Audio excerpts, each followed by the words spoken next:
Everybody, मैं Kapil Dev Sharma KD law classes के YouTube channel पर आप सभी का हार्दिक स्वागत और अभिनंदन करता हूं। आज हम आपके लिए लेकर आए हैं इंडियन एविडेंस एक्ट 1872 का भाग जो सेकंड है, उसके सेक्शन 56 से लेकर 100 तक के एमसीक्यूज़ हम आपके सामने लेकर आए हैं। काफ़ी इम्पोर्टेंट एमसीक्यूज़ हैं और आने वाली एपीओ की एग्ज़ाम के पॉइंट ऑफ व्यू को देखते हुए ये मॉडल टेस्ट पेपर हमने डिज़ाइन किया है एविडेंस एक्ट का। तो हम इसका एक एक करके सारे क्वेश्चंस को देखेंगे और उसके आंसर्स को देखेंगे।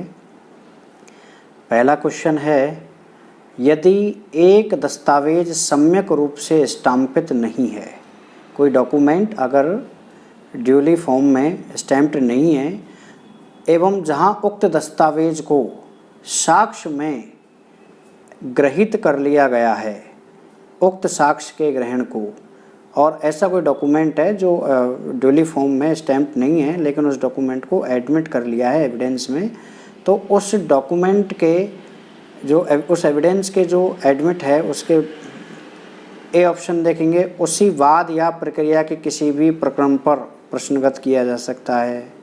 बी, राजस्थान स्टाम्प अधिनियम 1988 की धारा 71 में यथा उपबंधित के सिवाय उसी वाद या प्रक्रिया के किसी भी प्रकरण पर प्रश्नगत नहीं किया जा सकता। सी, विरोधी पक्षकार के विवेकानुसार प्रश्नगत किया जा सकता है। और डी, उपरोक्त में से कोई नहीं। ये क्वेश्चन आरजेएस का 2016 का जो प्री का पेपर था उसमें ये क्वेश्चन पेपर में दिया गया था और एविडेंस के एडमिसिबिलिटी ऑफ एविडेंस से क्वेश्चन लिया गया है। तो इसका जो राइट आंसर होगा वो राइट आंसर होगा B. B is right answer. Rajasthan stamp act 1998 के जो सेक्शन 71 है उसमें जो प्रोविज़न है उसके अलावा किसी भी वाद या किसी भी प्रोसीजर के किसी स्टेज पर उस एविडेंस की एडमिसिबिलिटी को प्रश्नगत नहीं किया जा सकता है। तो यहाँ पर जो राइट आंसर होगा वो भी राइट आंसर होगा। नेक्स्ट इसमें हम देखेंगे क्वेश्चन नंबर 2। नेक्स्ट हम इसमें क्वेश्चन नंबर 2 देखेंगे। क्वेश्चन नंबर 2 देखो, धारा 58 सेक्शन 58 किस प्रकार की स्वीकृति से संबंधित है? धारा 58 जो है वो किस प्रकार की एडमिशन से रिलेटेड है? Question number 2। और उसमें देखो ऑप्शन दिए गए हैं, न्यायिक स्वीकृति जुडिशियल एडमिशन, न्यायतर स्वीकृति से एक्स्ट्रा जुडिशियल एडमिशन, और ए और बी दोनों, और इनमें से कोई नहीं। डी ऑप्शन है, इनमें से कोई नहीं। तो इसका जो राइट आंसर होगा वो राइट आंसर होगा ए, जुडिशियल एडमिशन से रिलेटेड है। सेक्शन 58 न्यायिक स्वीकृति से संबंधित है। क्वेश्चन 3 देखेंगे, प्राथमिक साक्ष्य से अभिप्रेत है। अभिप्रेत का अर्थ यहाँ पर क्या मतलब है, क्या अर्थ है प्राथमिक साक्ष्य से, क्या मीनिंग है प्राथमिक साक्ष्य, प्राइमरी एविडेंस का? ए ऑप्शन है, न्यायालय के समक्ष पेश किया गया दस्तावेज, दस्तावेज का प्रत्येक भाग, दस्तावेज का प्रत्येक अभिलेख और उपयुक्त सभी।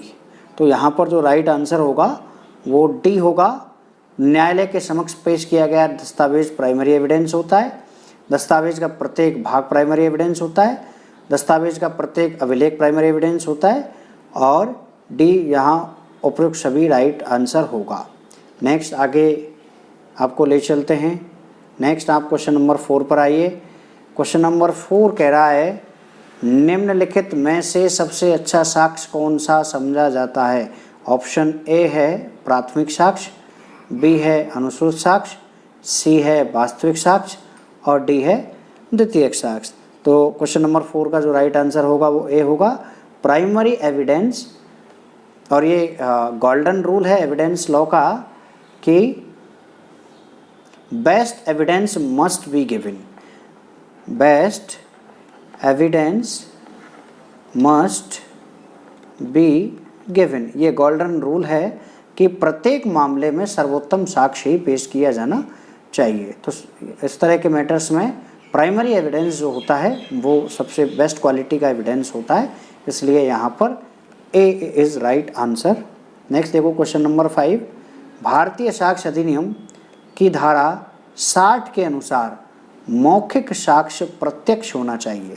इंडियन एविडेंस एक्ट का जो सेक्शन 60 है वो कह रहा है कि जो ऑरल एविडेंस है वो डायरेक्ट होना चाहिए, लेकिन उसकी एक्सेप्शन से निकल कर एक क्वेश्चन आया है कि किन किन मैटर्स में ऑरल एविडेंस होना आवश्यक नहीं है। स्वीकृतियों के मैटर्स में, विशेषज्ञों की पुस्तकों में दिए गए कथन में, अंशरूप साक्ष्य और उक्त सभी। तो 5वें का जो राइट आंसर है वो डी, उक्त सभी डी राइट आंसर होगा। नेक्स्ट क्वेश्चन पे चलते हैं, क्वेश्चन नंबर 6, एक साक्षी जो बोलने में असमर्थ है खुले न्यायालय में लिखकर साक्ष्य देता है, इस प्रकार दिया गया साक्ष्य समझा जाएगा। ए मौखिक साक्ष्य, डी वित्तीयक साक्ष्य, सी अभिलेखीय साक्ष्य और डी प्राथमिक साक्ष्य। तो एक कोई विटनेस है और विटनेस बोल नहीं सकता है, बोलने में वो कॉम्पिटेंट नहीं है और वो खुले न्यायालय में लिखकर अपनी एविडेंस को रिकॉर्ड करवाता है, तो इस प्रकार दिया गया एविडेंस कौन सा एविडेंस समझा जाएगा। तो इस प्रकार दिया गया एविडेंस मौखिक साक्ष्य ही माना जाता है, क्योंकि वो बोलने में असमर्थ है, वो अपनी बात को लिखकर समझा रहा है, लेकिन ये जो एविडेंस है ये ऑरल एविडेंस ही माना जाएगा। नेक्स्ट क्वेश्चन पे मूव करते हैं। क्वेश्चन 7 है, भारतीय साक्ष्य अधिनियम की धारा किस धारा के अंतर्गत इलेक्ट्रॉनिक करार, इलेक्ट्रॉनिक एग्रीमेंट से रिलेटेड प्रोविजन कहाँ दिए गए हैं। क्वेश्चन 7 कह रहा है कि इंडियन एविडेंस एक्ट की कौन सी सेक्शन में इलेक्ट्रॉनिक एग्रीमेंट से रिलेटेड प्रोविजंस हील्ड किए गए हैं। ए 86, बी 85, सी 85A और डी 85B। 7वें क्वेश्चन का जो राइट आंसर होगा वो सी होगा। सेक्शन 85A में इलेक्ट्रॉनिक एग्रीमेंट से रिलेटेड प्रोविजंस बताए गए हैं। इंफॉर्मेशन टेक्नोलॉजी एक्ट के द्वारा इसको सेक्शन को इंसर्ट किया गया है। क्वेश्चन 8 पे चलेंगे। भारतीय साक्ष्य अधिनियम की किस धारा के अंतर्गत न्यायालय स्वयं किसी व्यक्ति के अभिलेख की तुलना कर सकता है। इंडियन एविडेंस एक्ट के किस सेक्शन में कोर्ट स्वयं किसी पर्सन के रिकॉर्ड से कंपेयर कर सकता है। ऑप्शन है धारा 75, धारा 72, धारा 73 और धारा 74। तो राइट आंसर यहाँ पर हम देखेंगे, राइट आंसर यहाँ पर सी होगा। सेक्शन धारा 73 राइट आंसर। सेक्शन जो 73 है, सेक्शन 73 में कोर्ट किसी व्यक्ति के रिकॉर्ड की तुलना कर सकता है। सेक्शन 9 देखो, जेड एक घोड़ा एक्स को बेचता है और मौखिक वारंटी देता है। एक्स को जेड इन शब्दों को लिख कर देता है कि जेड से रुपये 2000 में एक घोड़ा खरीदा।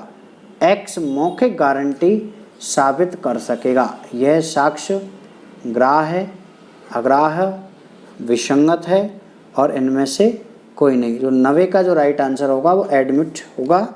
साक्ष्य ग्राह्य है, एडमिट होगा ऐसा साक्ष्य।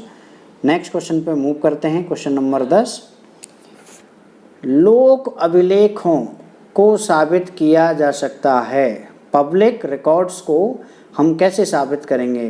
प्रमाणित प्रतिलिपियों द्वारा, प्रमाणित प्रतिलिपि लिखने वाले व्यक्ति की साक्ष्य द्वारा, मौखिक साक्ष्य द्वारा और ये सभी। तो 10वें क्वेश्चन का जो राइट आंसर होगा वो डी होगा। पब्लिक रिकॉर्ड्स को सर्टिफाइड कॉपीज के द्वारा प्रूव किया जा सकता है। ऐसी सर्टिफाइड कॉपीज के ऐसे सर्टिफाइड कॉपी जो आदमी बना रहा है उस पर्सन के एविडेंस के द्वारा भी प्रूव किया जा सकता है और ऑरल एविडेंस के द्वारा भी प्रूव किया जा सकता है। सेक्शन 11 देखो, द्वितीयक साक्ष्य में सम्मिलित है मूल से मिलान की या तुलना की गई प्रतिलिपियां, मूल से यांत्रिक प्रक्रिया, यांत्रिक मतलब मशीनरी प्रक्रिया से बनाई गई प्रतिलिपियां, मूल दस्तावेज की प्रमाणित प्रतिलिपियां और ये सभी। तो 11वें क्वेश्चन का जो राइट आंसर होगा वो डी होगा। इन सभी को सेकेंडरी एविडेंस माना जाता है। क्वेश्चन नंबर 12 देखो, अध्याय 3 जुडिशियल नोटिसेबल तथ्य जिनको साबित किया जाना आवश्यक नहीं है। भारतीय साक्ष्य अधिनियम 1872 का शीर्षक क्या है? सबूत की सुसंगति के विषय में, तथ्यों को साबित किया जाना, तथ्यों की सुसंगति के विषय में, और तथ्य जिनका साबित किया जाना आवश्यक नहीं है, ये यहाँ पर राइट आंसर होगा। चैप्टर नंबर 3 का जो टाइटल है, शीर्षक है, वो है तथ्य जिनका साबित किया जाना आवश्यक नहीं है। और चैप्टर नंबर 3 के साथ जो सेक्शंस डील करते हैं वो सेक्शन है सेक्शन 56, सेक्शन 57 और सेक्शन 58। इन सेक्शंस के साथ चैप्टर 3 डील करता है। नेक्स्ट आप क्वेश्चन नंबर 13 पे आ जाओ। भारतीय साक्ष्य अधिनियम की किस धारा के अंतर्गत इलेक्ट्रॉनिक रिकॉर्ड की ग्राह्यता से संबंधित उपबंध दिए गए? इलेक्ट्रॉनिक रिकॉर्ड को एडमिट किस उसमें किया जाएगा? तो इसका जो राइट आंसर होगा वो देखते हैं। ऑप्शन पहले धारा 67, धारा 65A, धारा 65A और B और धारा 66। तो इसका जो राइट आंसर होगा धारा 65A और 65B, सी यहाँ पर इसका राइट आंसर होगा। नेक्स्ट क्वेश्चन देखते हैं।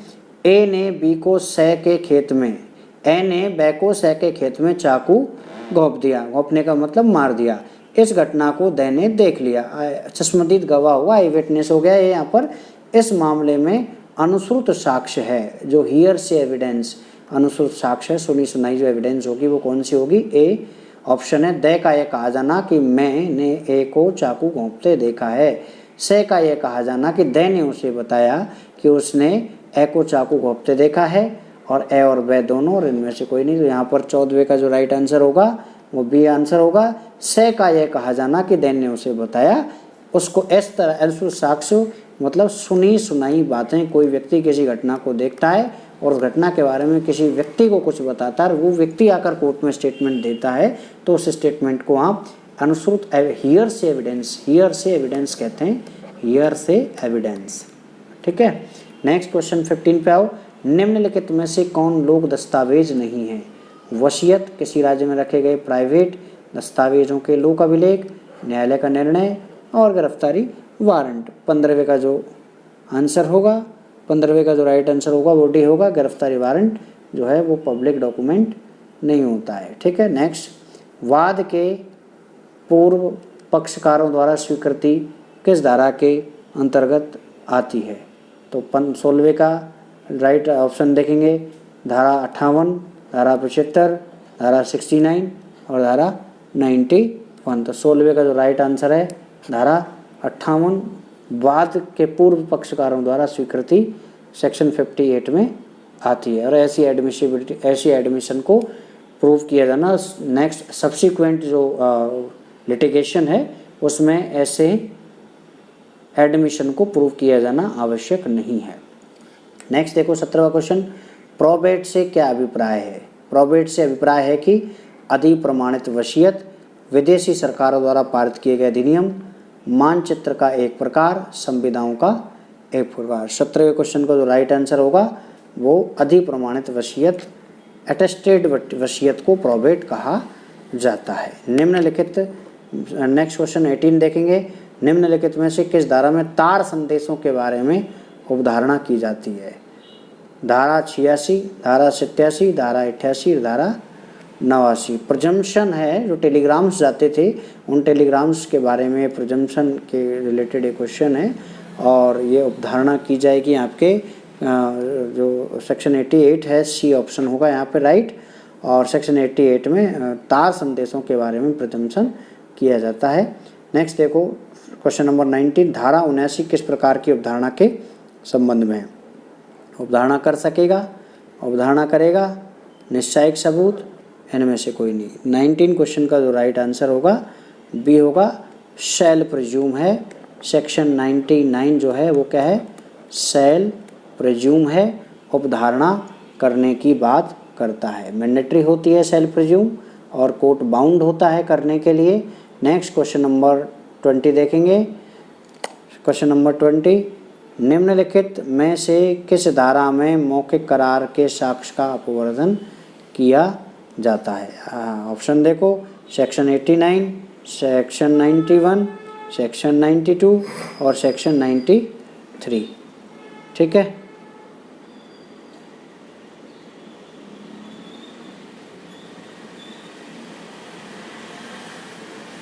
सेक्शन 93।